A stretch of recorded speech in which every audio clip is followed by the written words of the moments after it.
Hi friends, welcome to KKV talks. చాలా రోజుల తర్వాత నెమ్మదిగా వీడియోస్ చేస్తున్నాను ఫ్రెండ్స్. బట్ అయినా కూడా మీ సపోర్ట్ అయితే నాకు చాలా ఎంకరేజ్మెంట్గా ఉంది.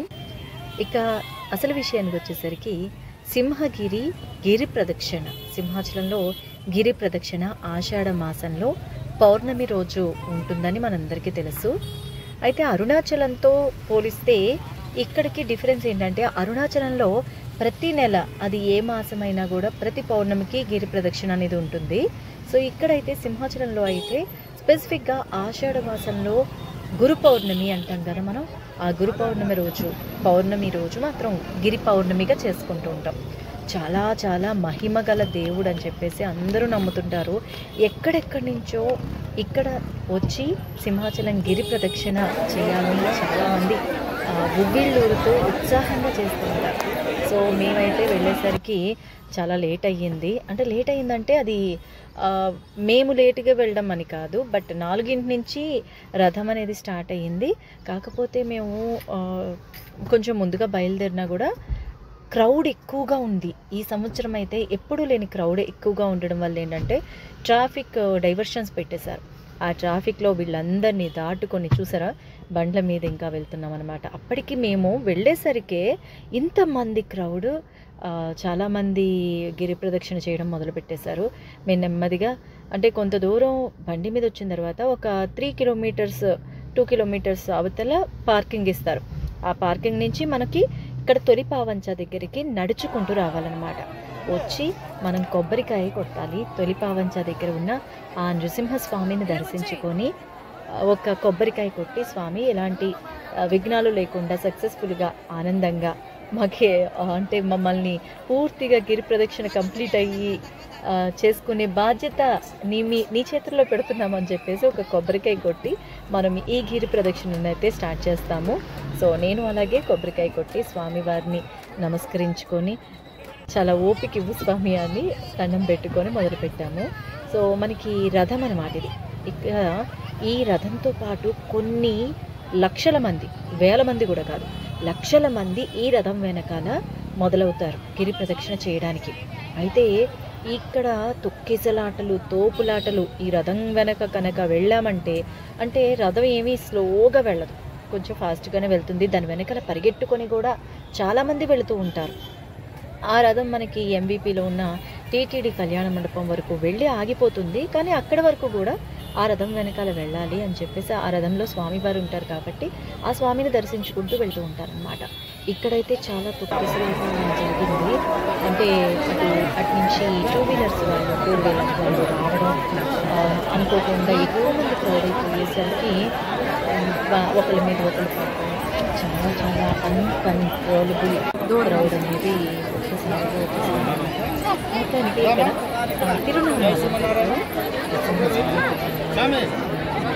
ఊరికే ఏం కాదండి, తిరునామానికి 10 రూపాయలు తీసుకున్నారు. బట్ ఏదైనా మనం ఇంటి దగ్గర పెట్టుకోవడం మర్చిపోతాము, కానీ ఆ స్వామివారి తిరునామాలు పెట్టుకొని చేస్తుంటే అదొక రకమైన ఫీలింగ్ అనమాట.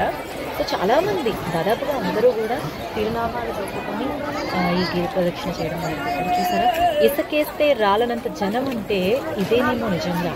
ఎందుకంటే కనుచూపు మేర, ముందు కానీ వెనుక కానీ కనుచూపు మేర అస్సలు, అంటే ఇక్కడ ఖాళీగా ఉంది, పక్కకెళ్ళి నించుందాము, మన వాళ్ళు ఎవరైనా మిస్ అయ్యారనుకోండి, పక్కకెళ్ళి నించుని వెయిట్ చేద్దాము అనడానికి లేనంతగా ఉందన్నమాట.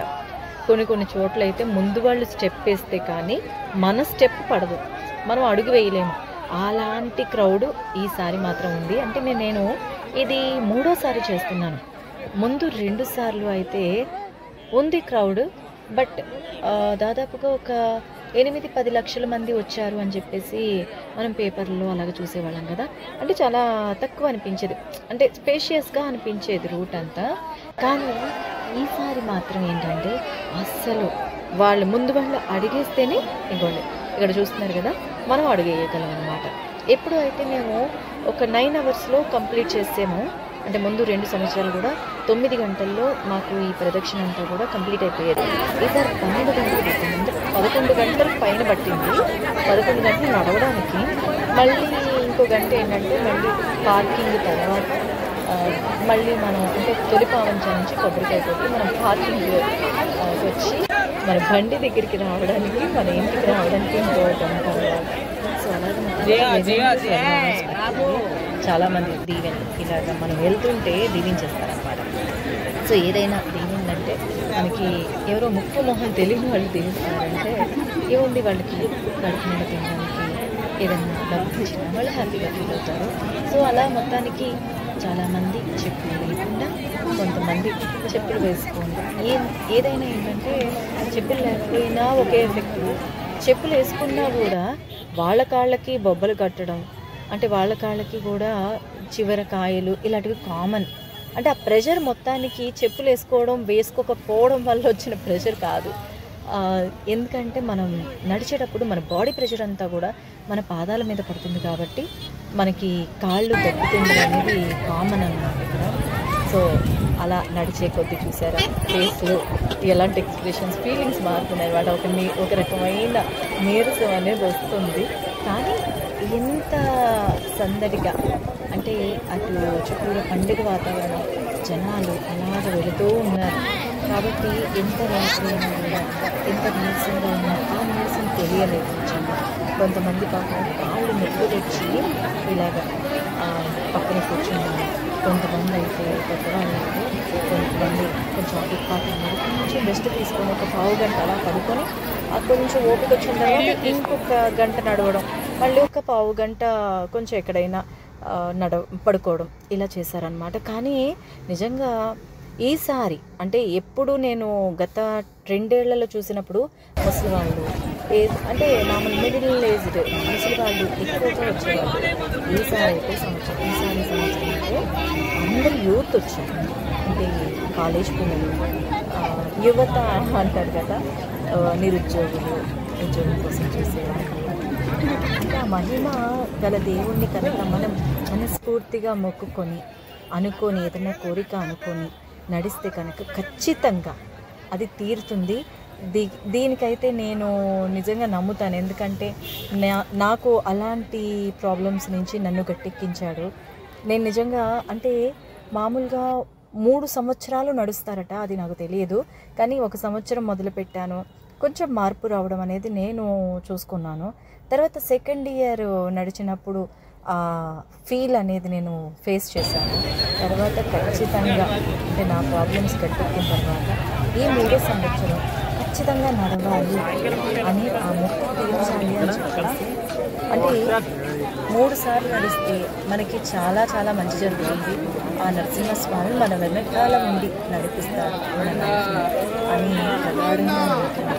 మనకి జనరల్గా ఎక్కడ గుళ్ళో చూసుకున్నా ఒక ప్రదక్షిణకి ఎక్కడో తప్పితే 3 ప్రదక్షిణాలు చేస్తారు కదా. ఇది కూడా అంటే సింహాచలం ప్రదక్షిణ కూడా ప్రదక్షిణతో సమానం. అంటే ఒకసారి భూమి చుట్టూ తిరిగి వచ్చినంత ఫలితం ఈ సింహాచలం అవ్వన్న ఆలయంలో అంటే సింహాచల గిరి ప్రదక్షిణ చేస్తే అంత ఫలితం దక్కుతుంది. మనం జనరల్గా ఈ కథ కూడా అంటే విఘ్నేశ్వరుడికి సంబంధించి ఒక కథ కూడా ఉంది. ఎలాంటి విఘ్నాలు లేకుండా అంటే విఘ్నానికి అధిపతి ఎవరు అని చెప్పేసి మొత్తం దేవతలందరూ ఒక కాంపిటీషన్ పడతారు వినాయకుడికి అండ్ మన కుమారస్వామికి. అప్పుడు చూసారా ఇక్కడ కొంతమంది పాపం అలా ఓపిక లేక నిద్రపోయారు. సో ఇక అసలు కథకు వచ్చేస్తే అప్పుడు మనకందరికీ తెలిసిందే, వినాయకుడు పాపం లావుగా కొంచెం లంబోదరుడు కాబట్టి నడవలేక పోతాడు. మొత్తానికి అంటే అన్ని తీర్థాలలో స్నానం ఆచరించి ఇవన్నీ పెడతారు కదా, ముల్లోకాలు తిరిగి వచ్చేసరికి వాళ్ళే ఎవరైతే ముందు వస్తారో వాళ్ళే విఘ్నాలకి అధిపతిగా ఉంచుతామని చెప్పేసి చెప్తారు కదా. అలాంటప్పుడు అప్పుడు పార్వతీ పరమేశ్వర్లు ఒకరు చెప్తారు, మా చుట్టూ అంటే తల్లిదండ్రుల చుట్టూ 3 సార్లు ప్రదక్షిణ చెయ్యి, నీకంతా మంచి జరుగుతుంది అని చెప్తారు కదా.